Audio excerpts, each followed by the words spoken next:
Salut, mercredi 17 avril 2024. Bon, c'est fou ça, hein. Pourtant, je suis pas fan d'Israël, hein, comme vous le savez.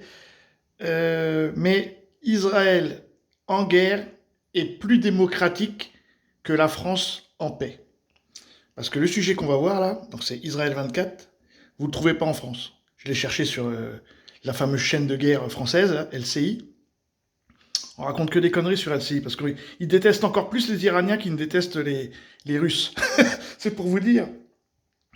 Alors qu'en Israël, qu'ils ont, eux, bon, ils ont un vrai problème avec les Iraniens et autres, mais au niveau journalistique, eh ben, ils sont beaucoup plus corrects, quoi. Il n'y a pas photo, hein. A condamné l'attaque iranienne. Moscou, qui a appelé Jérusalem à la retenue, cultive sa coopération militaire avec Téhéran depuis des années. Depuis septembre 2022, l'armée russe utilise des drones iraniens, les mêmes modèles qui ont été lancés contre Israël le 14 avril. L'année dernière, une usine de fabrication de drones iraniens a été ouverte en Russie. L'objectif de produire 6000 drones offensifs dans l'installation basée au Tatarstan doit être atteint à l'été 2025. La coopération militaire s'est accentuée avec la signature d'un contrat de vente d'hélicoptères et d'avions en novembre dernier. Des avions de chasse Sukhoi 35 auraient dû être livrés à l'Iran. Il semble que la Russie n'ait pas réussi à livrer les chasseurs à temps.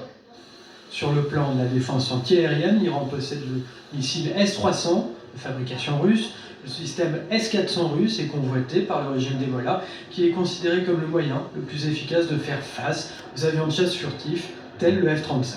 À l'heure actuelle, il n'est pas clair si une telle transaction a eu lieu. Dans le domaine spatial, la Russie a permis à l'Iran de lancer des satellites. Si la Russie soutient diplomatiquement les demandes iraniennes d'accéder au nucléaire civil, rien ne prouve que Moscou aide activement Téhéran à enrichir de l'uranium. La coopération entre les deux pays s'est donc considérablement accrue.